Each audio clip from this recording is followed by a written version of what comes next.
हमारे पास भारतीय banking system पर कुछ बहुत ही दिलचस्प दस्तावेज हैं। हाँ। इन्हें देखकर ऐसा लगता है कि हम एक बहुत बड़ी कोई जटिल सी मशीन के ब्लूप्रिंट्स को देख रहे हैं। बिल्कुल। तो आज हम इस मशीन के 3 हिस्से खोलकर देखेंगे। ठीक है। पहला, इसकी नींव कैसे रखी गई, मतलब रिजर्व बैंक की स्थापना से लेकर बैंकों के राष्ट्रीयकरण जैसी बड़ी घटनाओं तक। हाँ, बिल्कुल बेसिक से। दूसरा, वो कौन से औजार हैं जिनसे आरबीआई इस विशाल मशीन को चलाता है, इसके टूल्स। बिल्कुल। और तीसरा, आज इस मशीन के सामने सबसे बड़ी चुनौती क्या है। तो चलिए इसकी बुनियाद से शुरू करते हैं। भारत का सेंट्रल बैंक यानी आरबीआई। बिल्कुल। आरबीआई को आप भारतीय अर्थव्यवस्था का नर्वस सिस्टम कह सकते हैं। नर्वस सिस्टम, अच्छा। हाँ, हमारे दस्तावेज बताते हैं कि इसकी स्थापना 1 अप्रैल 1935 को हुई थी, आरबीआई एक्ट 1934 के तहत। 1934। जी। और मजेदार बात यह कि इसका पहला ऑफिस कोलकाता में था। अच्छा।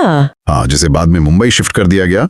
और ये सिर्फ एक रेगुलेटर नहीं है, इसे बैंकों का बैंक और सरकार का बैंकर भी कहा जाता है। मतलब जब किसी को पैसे नहीं मिलते तो सब आखिर में आरबीआई के पास ही आते हैं। बिल्कुल, the lender of last resort. और शुरुआत में तो इसके गवर्नर भी अंग्रेज थे, सर ऑसबॉर्न स्मिथ। हाँ, पहले गवर्नर। पहले भारतीय गवर्नर सीडी देशमुख, वो तो 1943 में आए, काफी बाद में। लेकिन मुझे लगता है असली कहानी तो 1 जनवरी 1949 को शुरू हुई, जब आरबीआई का राष्ट्रीयकरण हुआ। हाँ, यहीं से सरकार का कंट्रोल सीधे तौर पर स्थापित हो गया। सही कहा। और इसी कंट्रोल का सबसे बड़ा प्रदर्शन हमें देखने को मिला 1969 में, इंदिरा गांधी सरकार। हाँ, जब उन्होंने एक झटके में 14 बड़े प्राइवेट बैंकों का राष्ट्रीयकरण कर दिया। एक झटके में? ये सिर्फ एक आर्थिक फैसला नहीं था, ये एक बहुत बड़ा राजनीतिक दांव भी था। इसने सरकार को अर्थव्यवस्था पर मतलब अभूतपूर्व नियंत्रण दिया और गरीबी हटाओ के नारे को जमीनी हकीकत में बदलने की एक कोशिश थी ये। उस वक्त शर्त ये थी कि जिन बैंकों के पास 50 करोड़ से ज्यादा की जमा पूंजी है, उन्हें सरकारी बना दिया जाएगा। 50 करोड़, हाँ। हमारे स्रोत बताते हैं कि इसके 3 मुख्य उद्देश्य थे। वित्तीय समावेशन, मतलब बैंकिंग को आम आदमी तक पहुंचाना। हाँ, फिर सार्वजनिक कल्याण और कुछ निजी घरानों के हाथ में जो बैंकिंग की ताकत थी उसे सीमित करना। लेकिन इसका कोई उल्टा असर भी हुआ? यही मेरा सवाल था, क्या इससे बैंकों की काम करने की क्षमता पर कोई फर्क पड़ा? ये एक बहुत बड़ा सवाल है और इस पर तो बहस आज भी होती है। अच्छा। एक तरफ इसमें कोई शक नहीं कि राष्ट्रीयकरण के बाद बैंक गांव और छोटे शहरों तक पहुंचे। ये तो अच्छी बात हुई। बिल्कुल। लेकिन दूसरी तरफ कई आलोचकों का मानना है कि इससे बैंकों में राजनीतिक हस्तक्षेप बढ़ गया। पॉलिटिक्स आ गई। हाँ, उनकी एफिशिएंसी कम हुई और लोन देने के फैसले वो आर्थिक आधार पर कम और राजनीतिक दबाव में ज्यादा होने लगे। और इसी का नतीजा हमें बाद में एनपीए की समस्या के रूप में देखने को मिला होगा। बिल्कुल, जड़ें वहीं से शुरू होती हैं। और ये सिलसिला रुका नहीं। 1980 में 6 और बैंकों का राष्ट्रीयकरण हुआ। हाँ, इस बार शर्त थी 200 करोड़ की जमा पूंजी वाली। तो ये एक तरह से उस दौर की विचारधारा को दिखाता है। सही बात है। लेकिन फिर हमने बैंकों का विलय भी देखा, जैसे 1993 में न्यू बैंक ऑफ इंडिया का पीएनबी में हुआ, और हाल ही में 2018 में देना बैंक और विजया बैंक का बैंक ऑफ बड़ौदा में। तो क्या हम कह सकते हैं कि सोच अब बड़े और मजबूत बैंक बनाने की तरफ जा रही है? बिल्कुल। अब फोकस साइज और दक्षता पर है। सोच ये है कि भारत के पास कुछ ऐसे बड़े बैंक होने चाहिए जो दुनिया के बड़े बैंकों से मुकाबला कर सकें, ग्लोबल लेवल पर। हाँ, और विलय उसी दिशा में एक कदम है। और इन सब को नियंत्रण करने वाली शक्ति यानी आरबीआई, वो अपनी मौद्रिक नीतियों से पूरे सिस्टम को चलाती है। चलिए, तो अब इस मशीन के दूसरे हिस्से पर आते हैं, आरबीआई के औजार। ठीक है। हमारे पास ये सारे नाम है, repo rate, CRR, SLR, OMO. ये सुनने में बड़े टेक्निकल लगते हैं। हाँ, लगते हैं। मुझे हमेशा ये जानने की उत्सुकता रही है कि आरबीआई कब और क्यों किसी एक टूल को दूसरे पे तरजीह देता है। मतलब इसका कोई नियम है क्या? ये एक बेहतरीन सवाल है। देखिए, इसे समझने का सबसे आसान तरीका है आरबीआई के इन हथियारों को 2 हिस्सों में बांटना। 2 हिस्सों में? हाँ, पहले हैं कीमत वाले हथियार, जो बाजार में पैसे की कीमत यानी ब्याज दर को तय करते हैं। अच्छा। और दूसरे हैं मात्रा वाले हथियार, जो बाजार में मौजूद पैसे की मात्रा यानी क्वांटिटी को सीधे तौर पर कंट्रोल करते हैं। ठीक है, कीमत और मात्रा। चलिए पहले कीमत वाले हथियारों को समझते हैं। बिल्कुल। इसमें सबसे ज्यादा तो रेपो रेट सुनने में आता है। रेपो रेट को आप अर्थव्यवस्था का थर्मोस्टेट समझ सकती हैं। थर्मोस्टेट। बिल्कुल। ये वो ब्याज दर है जिस पर आरबीआई बाकी सभी कमर्शियल बैंकों को छोटे समय के लिए कर्ज देता है। छोटे समय के लिए? हाँ, जनवरी 2026 तक सांकेतिक दर 6.50% बताई गई है। ठीक है। तो जब आरबीआई को लगता है कि बाजार में बहुत ज्यादा पैसा है और महंगाई बढ़ रही है, तो वो इस थर्मोस्टेट को बढ़ा देता है। मतलब रेपो रेट बढ़ा देता है। हाँ, इससे बैंकों के लिए आरबीआई से कर्ज लेना महंगा हो जाता है और फिर वो आगे अपने ग्राहकों को भी महंगा लोन देते हैं। और नतीजा ये कि लोग कम कर्ज लेते हैं और बाजार में पैसे का फ्लो अपने आप कम हो जाता है। और जब अर्थव्यवस्था को बूस्ट देना हो तो इसका उल्टा करते होंगे। बिल्कुल, रेपो रेट कम कर देते होंगे ताकि लोन सस्ते हों और लोग ज्यादा खर्च करें। एकदम सही। तो फिर ये रिवर्स रेपो रेट क्या है? कि अगर बाजार में बहुत ज्यादा पैसा है, हाँ। तो आरबीआई रिवर्स रेपो रेट बढ़ाकर बैंकों को एक तरह से लालच देता है। क्या लालच? कि अपना पैसा लोगों को लोन देने की बजाय मेरे पास जमा कर दो, मैं तुम्हें अच्छा ब्याज दूंगा। अच्छा। इससे बैंकों का जो अतिरिक्त पैसा है वो आरबीआई के पास चला जाता है और बाजार में लिक्विडिटी कम हो जाती है। दिलचस्प। एक नियम हमेशा याद रखिए, रेपो रेट हमेशा रिवर्स रेपो रेट से ज्यादा होता है। हाँ, ये तो स्वाभाविक है। और इसी परिवार में बैंक रेट और एमएसएफ भी हैं। ये क्या करते हैं? बैंक रेट एक तरह से रेपो रेट का बड़ा भाई है। बड़ा भाई? हाँ, ये लंबी अवधि के लोन के लिए होता है। और एमएसएफ यानी मार्जिनल स्टैंडिंग फैसिलिटी, वो एक इमरजेंसी खिड़की है। इमरजेंसी खिड़की? हाँ, बिल्कुल। जब किसी बैंक को अचानक एक रात के लिए पैसों की जरूरत पड़ती है, तो वो इस खिड़की से आरबीआई से कर्ज ले सकता है, जिसकी ब्याज दर रेपो रेट से थोड़ी ज्यादा होती है। तो ये एक सेफ्टी वाल्व की तरह है। हाँ, आपने बिल्कुल सही शब्द इस्तेमाल किया, सेफ्टी वाल्व। ठीक है, तो ये हो गई कीमत वाले औजार। अब मात्रा या क्वांटिटी कंट्रोल करने वाले औजारों की बात करते हैं। हाँ। यहाँ सीआरआर और एसएलआर का जिक्र है। हाँ, अब हम सीधे पैसे की सप्लाई पर असर डालेंगे।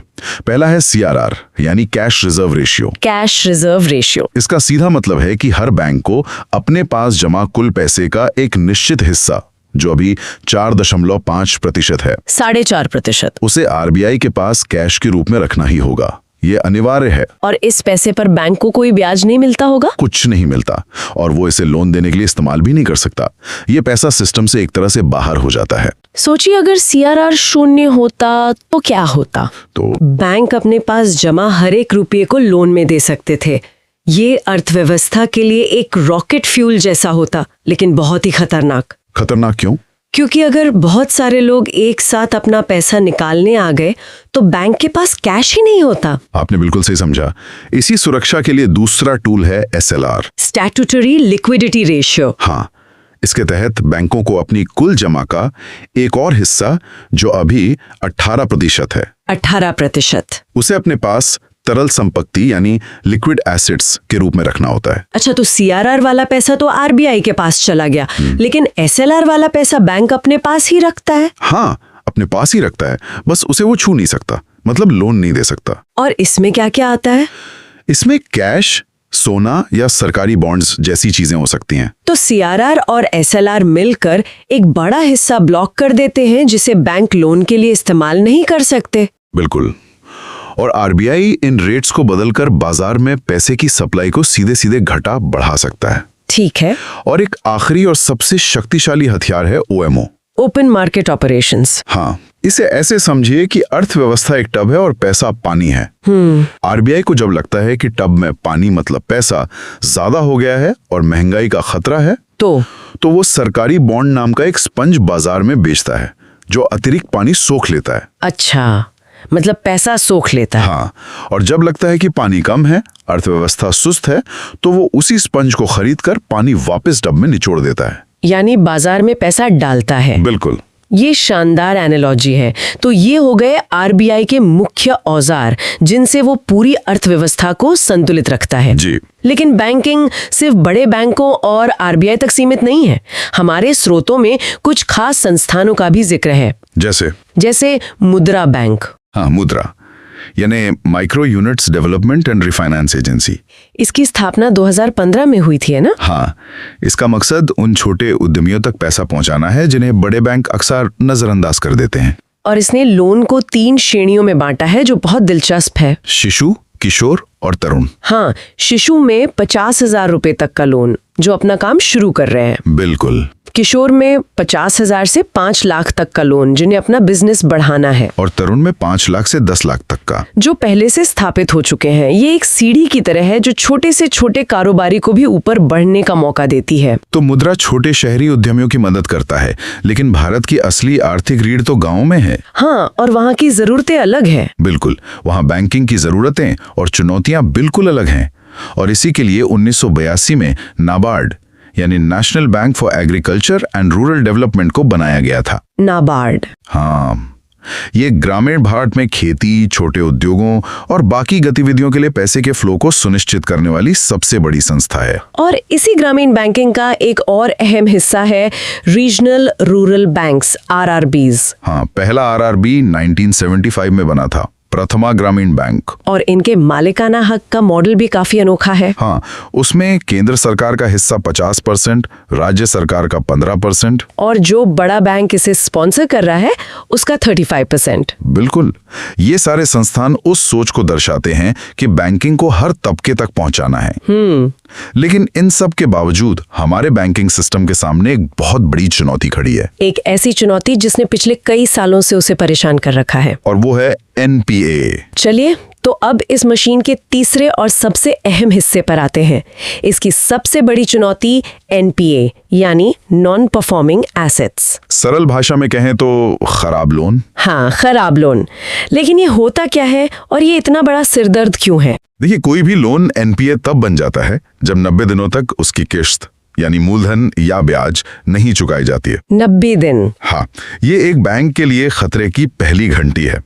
सोचिए, बैंक का बिजनेस क्या है? लोगों से जमा लेकर उसे लोन पर देना और ब्याज कमाना। बिल्कुल, अगर लोन वापस ही ना आए तो बैंक का पूरा बिजनेस मॉडल ही ढह जाएगा। जब NPA बढ़ते हैं तो बैंक की कमाई कम हो जाती है, उसे नए लोन देने के लिए पैसों की कमी हो जाती है, जिससे पूरी अर्थव्यवस्था की रफ्तार धीमी पड़ जाती है। और हमारे स्रोत बताते हैं कि एक बार कोई लोन NPA बन जाए तो उसकी भी अलग अलग कैटेगरी होती हैं। हाँ, ये सिर्फ एक लेबल नहीं है। अच्छा, सही कहा, ये उस लोन के स्वास्थ्य की एक रिपोर्ट की तरह है जो समय के साथ और खराब होती जाती है। तो पहली स्टेज क्या है? पहली स्टेज है सब स्टैंडर्ड।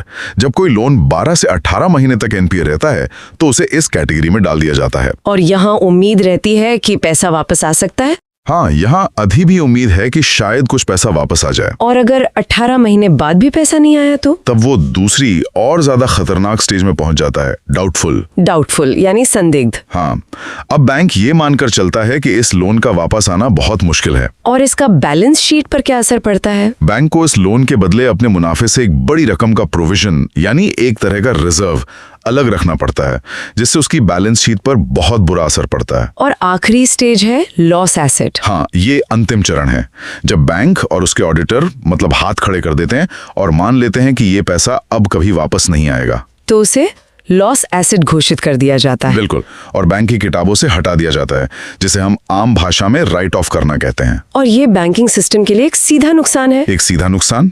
ये वर्गीकरण बैंकों को अपने जोखिम को समझने और अर्थव्यवस्था के स्वास्थ्य का अंदाजा लगाने में मदद करता है। तो हमने भारतीय बैंकिंग सिस्टम की बुनियाद, उसे चलाने वाले औजारों और उसकी सबसे बड़ी चुनौती यानी NPA को समझा। हाँ, एक अच्छा ओवरव्यू मिला।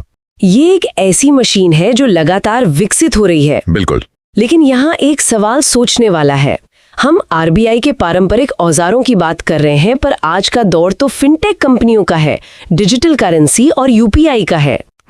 एक बिल्कुल नया इकोसिस्टम। तो क्या भविष्य में ये नई टेक्नोलॉजी RBI के इन 100 साल पुराने औजारों को बेअसर कर देंगी, या RBI को इनसे लड़ने के लिए नए हथियार बनाने पड़ेंगे? ये बहुत बड़ा सवाल है। ये एक ऐसा सवाल है जो आने वाले समय में भारतीय बैंकिंग की दिशा तय करेगा।